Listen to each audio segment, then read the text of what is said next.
Hello, my friends. Lembra de 2008? O ano em que o mundo tremeu e o sistema financeiro foi pro vinagre? O ano em que a música parou e o mundo financeiro ficou em silêncio, em choque. Foi tipo um jogo de cadeiras, mas com a economia global. Quando a música parou, todo mundo percebeu que não tinha cadeira para todo mundo. Bons tempos. Acontece que alguns jogadores eram grandes demais para falir. Eram os gigantes do mundo financeiro, aqueles que estavam em todas. Em bom português, tão enfiados no sistema que a falência deles seria catastrófica. O colapso deles causaria um efeito dominó na economia inteira. É como descobrir que o karaokê desafinado do seu vizinho chato é o que impede a Terra de sair voando do eixo. Você fica preso com ele, gostando ou não. Qual é a piada? Os contribuintes, ou seja, você e eu, pagamos a conta pelos erros deles. Fomos nós que ficamos com a batata quente na mão. Viramos os motoristas da rodada para esses baladeiros corporativos depois que eles destruíram a economia global. Hilário, né?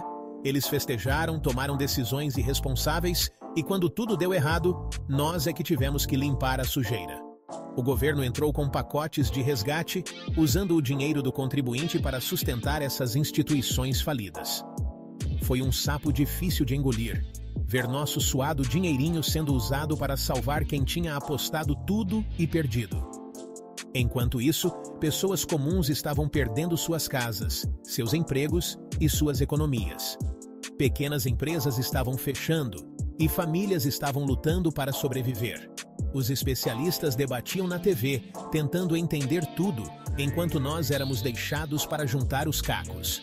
Foi uma dura lição sobre as realidades da economia global. Mas em meio ao caos, havia esperança. As comunidades se uniram, as pessoas se ajudaram e lentamente começamos a reconstruir.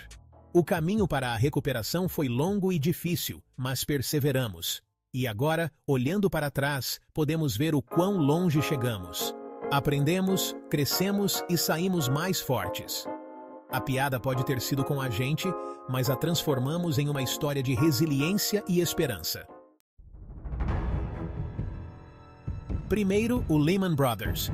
Imagine uma empresa construída sobre uma fundação de hipotecas subprime. Tudo isso amarrado com fita adesiva e reza brava. Esse era o Lehman. Eles estavam jogando com o dinheiro dos outros e, surpresa, perderam tudo feio. O colapso deles foi como assistir a um acidente de trem em câmera lenta, só que o trem estava cheio de dinheiro e as únicas vítimas foram nossos planos de aposentadoria. A ironia? Os mesmos executivos que levaram a empresa para o buraco saíram com milhões em bônus. Queria estar no lugar deles. Em seguida, temos a AIG, a gigante das seguradoras que aparentemente esqueceu o significado de seguro. Essa empresa, outrora um pilar do mundo financeiro, se viu no centro de uma das maiores lambanças financeiras da história. Eles estavam ocupados vendendo Credit Default Swaps, que são basicamente apólices de seguro para investimentos. Esses swaps deveriam ser uma rede de segurança, uma forma de se proteger contra perdas potenciais. Mas, na realidade, eram bombas relógio.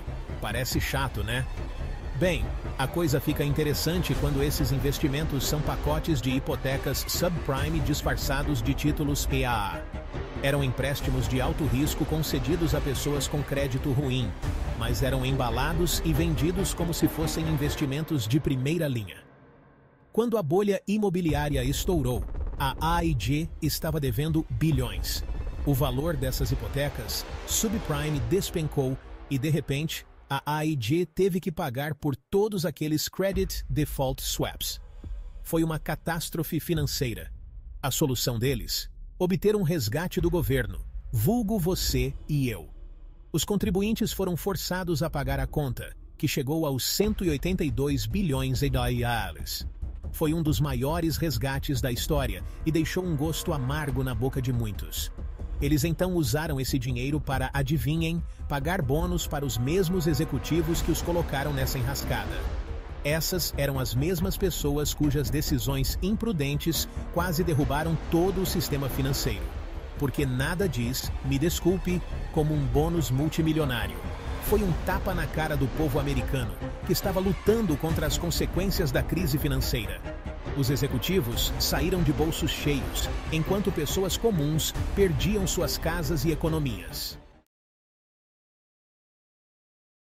Por último, mas não menos importante, temos a General Motors, um nome que já foi sinônimo de engenhosidade americana e excelência automotiva.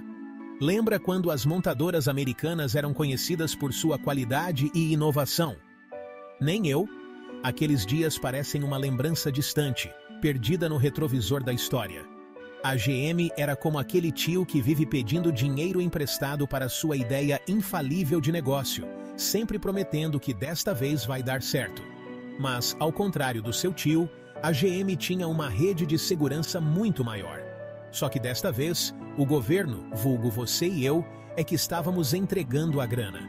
Nosso suado dinheiro de impostos estava sendo canalizado para uma empresa que parecia estar perpetuamente à beira do colapso. Eles foram salvos com bilhões, uma quantia absurda que poderia ter sido usada para inúmeras outras necessidades públicas. Mas, em vez disso, foi para manter a GM à tona. Tudo isso enquanto produziam carros movidos a gasolina, esperança e reza brava. A ironia? Eles continuaram a produzir veículos que bebiam gasolina como se não houvesse amanhã, mesmo com o mundo caminhando para opções mais sustentáveis. Muitas das pessoas que perderam seus empregos e casas durante a crise financeira não tinham dinheiro nem para comprar um carro usado, quanto mais um GM 0 km. Foi uma ironia do destino. O resgate deveria salvar empregos e estabilizar a economia, mas para muitos, pareceu um tapa na cara. As mesmas pessoas que mais precisavam de ajuda foram deixadas na mão, enquanto os gigantes corporativos recebiam uma tábua de salvação. Hoje, o cenário automotivo está mudando. Carros elétricos e tecnologias sustentáveis estão se tornando o padrão. Mas a pergunta permanece: será que aprendemos com o passado ou estamos fadados a repetir os mesmos erros? À medida que avançamos, é fundamental apoiar a inovação que beneficia a todos, não apenas as grandes corporações. Investir em energia verde, transporte público e práticas sustentáveis pode abrir caminho para um futuro melhor. Trata-se de construir uma comunidade onde todos possam prosperar, onde o sucesso de um não ocorra às custas de muitos. Vamos garantir que da próxima vez que enfrentarmos uma crise, estejamos mais bem preparados para nos apoiarmos mutuamente. Porque no final das contas, não se trata apenas de salvar empresas. Trata-se de criar um mundo onde todos tenham a oportunidade de prosperar. E isso começa com escolhas mais inteligentes hoje. Capitalismo de compadres. A grande piada. O fio condutor por trás de todos esses resgates? Capitalismo de compadres, meu amigo. É quando as empresas e o governo viram melhores amigos, usando o dinheiro do contribuinte para salvar seus amigos. É como assistir a um monte de crianças em uma peça da escola. Só que a peça é sobre a economia global, e as crianças são incompetentes, gananciosas e estão com todo o poder. A piada, como sempre, é com a gente. Somos nós que ficamos com a bomba na mão, limpando a sujeira, e nos perguntando como tudo deu tão errado. Banqueiros e CEOs, paraquedas de ouro e coquetéis pagos com o nosso dinheiro. Enquanto isso, os cérebros por trás deste circo financeiro. Eles pousaram em segurança, amortecidos por paraquedas de ouro e coquetéis bancados pelo povo. Estamos falando dos CEOs e banqueiros que apostaram e perderam o nosso futuro, apenas para saírem com milhões em bônus e um tapinha nas costas. É de dar vontade de se mudar para uma ilha deserta e viver longe de tudo. Só que, conhecendo a nossa sorte, eles provavelmente encontrariam uma maneira de construir um resort de luxo lá e nos cobrar aluguel. Enquanto a elite corporativa bebia champanhe em seus iates, o resto de nós lutava para se manter à tona. Os despejos dispararam, o desemprego atingiu níveis recordes e o miojo virou o prato principal do dia a dia. A disparidade era gritante.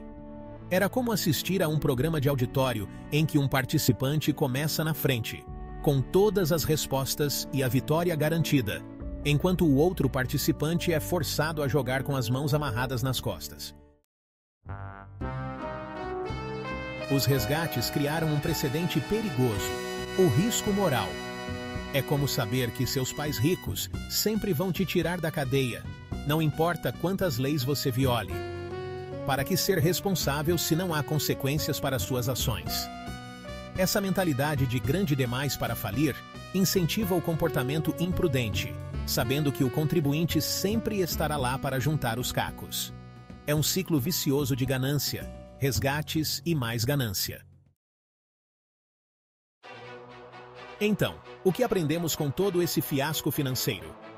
Aparentemente nada. Os grandes bancos estão maiores do que nunca, os bônus estão mais gordos e as regulamentações estão mais fracas. É como assistir a uma sequência que é ainda pior que o original. A piada continua a mesma. Wall Street ganha, você perde. Será que um dia vamos nos libertar desse ciclo interminável de ganância corporativa e resgates financiados pelos contribuintes? Não conte com isso. Enquanto o dinheiro falar mais alto e os políticos continuarem ouvindo, a comédia grande demais para falir vai continuar. A única diferença é que da próxima vez vamos rir juntos na fila do desemprego.